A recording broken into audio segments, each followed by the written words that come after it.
Pemimpin jangan hanya berpikir tentang pendapatan. Kalau anak-anak dibangunkan jam 4 subuh, di mana letak salahnya dan di mana letak pelanggarannya? Kalau anak-anak dibangunkan kemudian disuruh membereskan tempat tidur, apa salahnya dan apa pelanggaran hak anaknya? Hadir di Mata Najwa mantan Bupati Purwakarta yang kini siap melenggang ke Senayan, Kang Deddy Mulyadi. Selamat malam, Kang Deddy. Selamat malam, Sampurasun. Terima kasih sudah hadir. Saya rasa Yong Syafura Prabowo pasti terkejut melihat pidato Kang Deddy Mulyadi ini. Sampai segitunya Kang Deddy berpidato membangunkan suruh anak sholat subuh. Ya, Ustadz Adi Hidayat, Ustadz Abdul Somad pun pasti terkejut melihat ini. Kalau anak-anak dibangunkan jam 4 subuh, di mana letak salahnya dan di mana letak pelanggarannya? Kalau anak-anak dibangunkan kemudian disuruh membereskan tempat tidur, apa salahnya dan apa pelanggaran hak anaknya?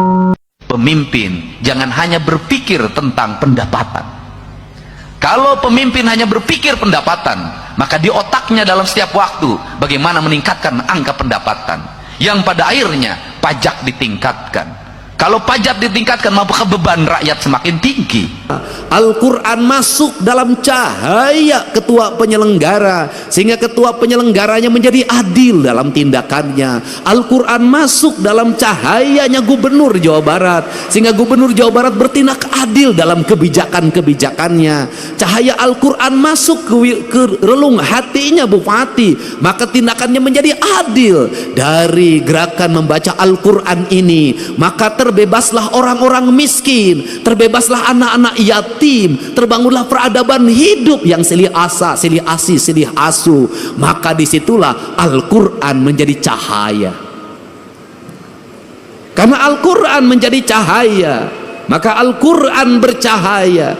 Karena Al-Quran bercahaya, maka cahayanya terhampar. Maka Al-Quran tidak hanya dipahami tulisan yang ada dalam mushaf, yang kita lombakan, yang kita pertahankan, yang kita cium ketika ingin membacanya, yang kita simpan di atas kepala kita, yang kita simpan di rekal, dan ketika kita tidak berwudu maka tidak berani menyentuhnya. Kayak saya NU,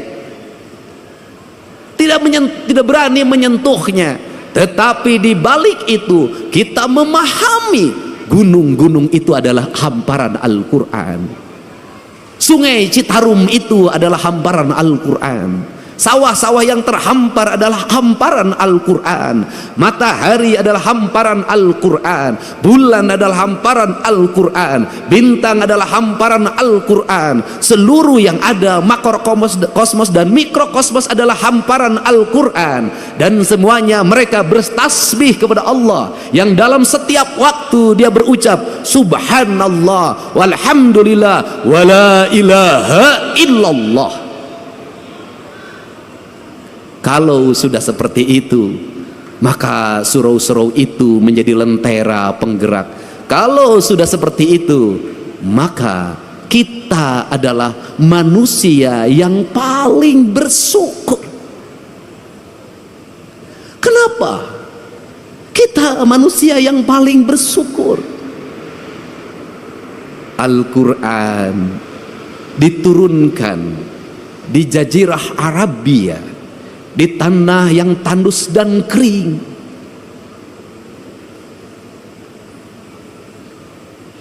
Di mana orang mengalami kesulitan untuk mendapatkan air. Kisah Nabi Ismail dengan Siti Hajar, bagaimana dia harus bolak-balik antar Safa dan Marwah untuk mendapatkan air. Begitu beratnya untuk mendapatkan air. Rumput-rumput mengering, batu-batu bertebaran, debu-debu berserakan di tempat-tempat di mana manusia mengalami kekeringan alam. Lahirlah kekeringan hati, lahirlah kekejaman. Maka Allah menurunkan cahaya yang paling lembut hatinya, yang paling lembut hatinya. Siapa? Rasulullah Shallallahu Alaihi Wasallam. Lembut. Karena kelembutan itulah Al-Quran diturunkan. Tidak mungkin Al-Quran turun nur cahaya kebenaran yang hadir ke hatinya Kanjeng Rasul. Kalau Kanjeng Rasul tidak memiliki kelembutan hati yang lebih lembut dari sutra apapun, tidak mungkin. Maka dari kelembutan itu lahirlah ucapan-ucapan yang lembut. Dari ucapan-ucapan yang lembut itu lahirlah ucapan-ucapan yang indah. Dari ucapan-ucapan yang indah itu mempengaruhi pikiran manusia lewat telinganya, karena lahir gelombang elektromagnetik yang dipancarkan dalam kekuatan spiritualitas, di mana angin-angin yang keras, debu-debu yang bertebaran dikalahkan oleh gelombang Al-Quran yang mempengaruhi pikiran manusia. Maka Allah itu berbuat adil. Al-Quran diturunkan di tanah tandus itu. Tetapi Al-Quran yang dikirimkan di tanah tandus itu dibawa lewat pendekatan budaya, tanpa kekerasan, tanpa peperangan, bercerita tentang kisah Ramayana, bercerita tentang kisah Mahabharata, bercerita tentang kisah Pandawa, ada dalam sosok Dharma Kusuma. Maka dicanangkanlah yang disebut dengan dua kalimat sabda. Dua kalimat sabda itu disebutnya layang damus kalimus syada, yaitu yang diletakkan pada pikiran seorang pemimpin sebagai nilai ajaran. Nilai ajaran itu melahirkan Pandawa 5, yaitu Dharma Kusuma, Bima, Arjuna, Nakula, lan Sadewa. Lahirlah gerakan politik kebudayaan para wali, mengenalkan agama Islam lewat pendekatan kebudayaan. Lahir simbol-simbol silib, sindir, sindang, siloka, sasmita. Kenapa? Karena dia berhadapan dengan masyarakat Sunda, masyarakat Nusantara yang tidak terbiasa dengan bahasa kasar. Dia terbiasa dengan bahasa simbol, bahasa makna. Karena dia terbiasa bahasa simbol, bahasa makna, maka masuk dalam ajaran, dalam pembelajaran. Quran pun disampaikan dalam pembelajaran dan ajaran. Kemudian rasa hormatnya ditinggikan. Quran diletakkan pada sebuah derajat yang sangat tinggi, diletakkan dalam lingkungan peradaban sederhana pedesaan. Lahirlah di kita. Apa keuntungan kita? Keuntungan kita lebih dari orang Arab. Keuntungan kita lebih daripada jazirah Timur Tengah. Kenapa keuntungannya? Kita mendapat dua. Satu, kita mendapat Al-Quran sebagai sebuah produk nilai ilahiyah yang memiliki nilai estetika yang sangat tinggi. Tetapi juga kita dilahirkan pada sebuah alam pasundan yang sangat indah. Ketika Quran bercerita tentang air yang jernih di surga, ketika Quran bercerita tentang hamparan gunung yang indah di surga, ketika Quran bercerita tentang buah-buahan yang nanti ada di surga, seluruh cerita-cerita itu sebenarnya adalah realita hidup yang kita dapati. Itulah Ciwidey, itulah Cipanas, itulah Pangalengan, itu realitas dunianya. Untuk itu, karena kita sudah diberi peradaban surga yang nanti akan kita sampai surga keabadian, maka pesan saya, kalau mencintai Al-Quran, rawatlah Cipanas sebagai simbol surga kesucian.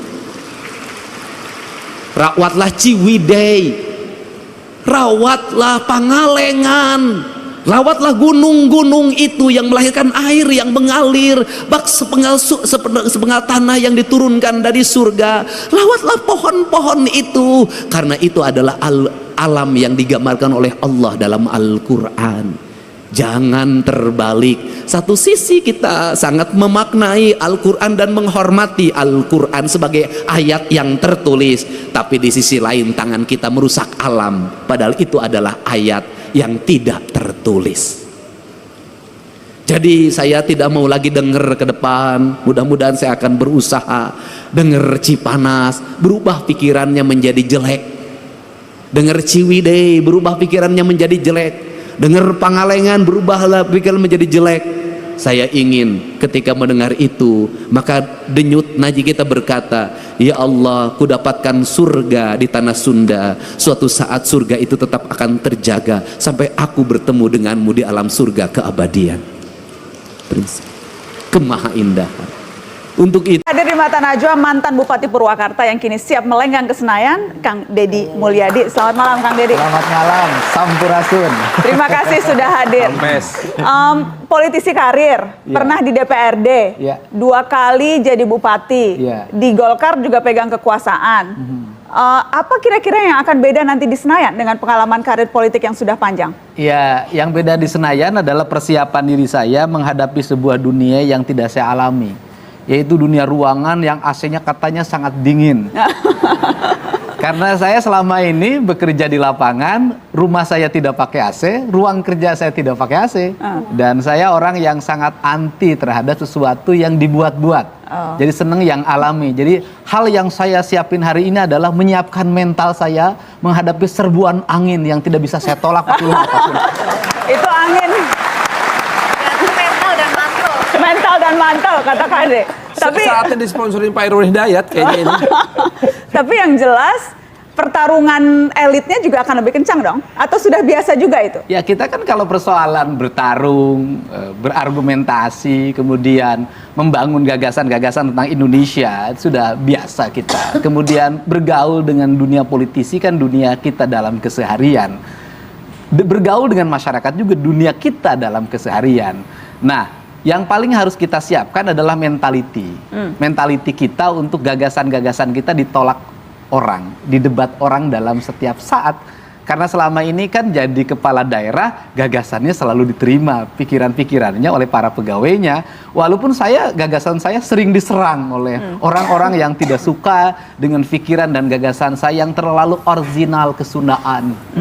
Yang jelas kalau eksekutif memang ya eksekutor melakukan, legislatif itu hanya satu di antara 575 yang lain. Jadi akan memang posisinya akan jauh berbeda. Ya, saya sudah membuat rancangan untuk itu karena saya orang pekerja. Saya biasa bangun pagi jam 4:30, jam 5 udah naik sepeda, kemudian ngecek yang nyapu di jalan, kemudian keliling ke dapur-dapur rumah rakyat miskin, kemudian setelah itu saya Itu berjalan waktu kaki ke bupati, sawah. Ya, waktu itu kan menyiapkan itu. pas Setelah bupati itu DPR? anggota DPR, saya harus banyak menyiapkan waktu di dalam ruangan, dari hotel ke hotel, kunjungan kerja ke luar daerah, mungkin ke luar negeri, naik pesawat gitu kan. Walaupun di pesawat tidak ada kelas legislatif,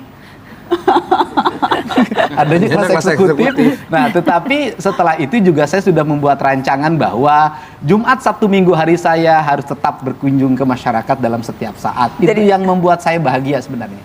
Karena sudah ada plan untuk tetap berada di tengah-tengah masyarakat. Bukan sudah ada plan, memang harus. Harus. Kang, saya ingat nih,